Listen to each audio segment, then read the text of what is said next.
ത്രിയേക ദൈവത്തിന് സ്തുതി. ദൈവത്തെയും നമ്മിലുള്ള ദൈവാനുഭവത്തെയും അപരനിലും സർവചരാചരങ്ങളിലും ഉള്ള ദൈവാനുഭവങ്ങളെയും കണ്ടെത്തി ഈ ലോകത്തെ സുന്ദരമാക്കാനുള്ള നമ്മുടെയൊക്കെ ദൗത്യത്തിൻ്റെ ഒരുക്ക ശുശ്രൂഷയാണ് നോമ്പനുഭവങ്ങൾ. നമ്മുടെ രക്ഷകനായ യേശുക്രിസ്തുവിൻ്റെ 40 ദിവസത്തെ ഉപവാസവും പരീക്ഷകളും ഇതിലേക്ക് വെളിച്ചം വീശുന്നവയാണ്. ലോകത്തെ സുന്ദരമാക്കാനുള്ള ഈ കല്ലും മുള്ളും നിറഞ്ഞ തീർത്ഥയാത്രയിൽ ഇന്ന് നമ്മൾ ചിന്തിക്കുന്ന പ്രതീക്ഷയ്ക്കും പ്രത്യാശയ്ക്കും വളരെ അർത്ഥമുണ്ട്. ഈ ലോകത്തിലേക്ക് പിറന്നു വീഴുന്ന ഓരോ കുഞ്ഞും ദൈവത്തിൻ്റെ ഈ പ്രതീക്ഷയുടെ ആൾരൂപങ്ങളാണ്. ഏറ്റവും നല്ലതെന്ന് കണ്ട് ദൈവം സൃഷ്ടിച്ച മനുഷ്യർ ഈ ലോകത്തിനും ഏറ്റവും നല്ലതാകണമെന്നത്, അഥവാ യഥാർത്ഥ ദൈവസ്വരൂപമുള്ള മനുഷ്യനാകണമെന്നത് ദൈവിക പ്രതീക്ഷയാണ്. ദൈവത്തിൻ്റെ നന്മയെ സ്വീകരിക്കുന്നതിന് പകരം ദൈവത്തിൻ്റെ അരുതുകളെ സ്വീകരിച്ച മനുഷ്യൻ പാപത്തിലൂടെ ദൈവത്തിൻ്റെ പ്രതീക്ഷയ്ക്ക് ഭംഗം വരുത്തുന്നു.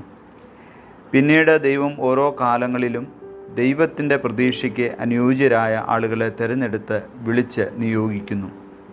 ദൈവത്തിൻ്റെ മനസ്സുണ്ടായ മോശ അതിലൊരാളാണ്. ക്രിസ്തു എന്ന തലയോളം വളരുന്നതാണ് ആ പ്രതീക്ഷയിലേക്കുള്ള വളർച്ചയെന്ന് പൗലോസ്ലീഹ നമ്മളെ പഠിപ്പിക്കുന്നുണ്ട്. യെശയ്യാ പ്രവാചകൻ്റെ പുസ്തകം 6-ാം അധ്യായം 1 മുതൽ 10 വരെയുള്ള വാക്യത്തിൽ ദൈവത്തിൻ്റെ പ്രതീക്ഷയ്ക്ക് ഒത്ത് ജീവിച്ച ഹിസ്കിയാവിൻ്റെ മരണത്തിന് ശേഷം പാപപങ്കിലമായ തൻ്റെ ജനത്തെ നയിക്കാൻ പ്രവാചക തുല്യനായ ഒരാളെ കണ്ടെത്താൻ ഉറങ്ങിക്കിടന്ന യെശയ്യാവിനെ ഉണർത്തി, ആർ നമുക്ക് വേണ്ടി പോകും, അഥവാ പ്രവാസത്തിനു മുമ്പുള്ള കാലം സമ്പൽ സമൃദ്ധിയുടെ കൊടുമുടിയിൽ പ്രവാചക ശബ്ദങ്ങൾക്ക് ശക്തി കുറഞ്ഞ കാലത്ത് എൻ്റെ പ്രതീക്ഷയായ എൻ്റെ ശബ്ദമാകാൻ, എൻ്റെ അരുളപ്പാടുകൾ അറിയിക്കുവാൻ ആരുണ്ട് എന്ന് ചോദിക്കുകയാണ്. ക്രിസ്തു എന്ന തലയോളം വളരാൻ, ഒരു ക്രിസ്തുവാകാൻ, അതിലൂടെ ക്രിസ്തുവിൻ്റെ പ്രതീക്ഷയുടെ അടയാളപ്പെടുത്തലാകാൻ നമുക്ക് കഴിയുമോ?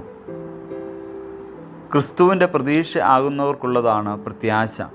അല്ലാത്തവർക്ക് ക്രിസ്തു പറയുന്നത് പോലെ തിന്നുക, കുടിക്കുക, ആനന്ദിക്കുക, പിന്നെ ചാകുമല്ലോ എന്നു മാത്രമായ ഒരു ജീവിതമാണ്. ക്രിസ്തുവിൻ്റെ പ്രതീക്ഷയാകുക എന്നത് മരുഭൂമിയുടെയും തീച്ചൂളയുടെയും ക്രൂശിൻ്റെയും അനുഭവമാണ് എന്നത് നാം മറന്നുപോകരുത്. അവിടെയാണ് പ്രത്യാശയ്ക്ക് അർത്ഥമുള്ളത്. ക്രൂശ് എടുക്കാൻ നമ്മെ സജ്ജമാക്കുന്നത് ഉയർപ്പുള്ള പ്രത്യാശയാണ്. നീതിക്കും ന്യായത്തിനും സത്യത്തിനും വേണ്ടിയുള്ള പോരാട്ടങ്ങളിൽ സഹന വഴികളിൽ കടന്നു പോകുന്നത് ഈ പ്രത്യാശ ഉള്ളതുകൊണ്ടാണ്.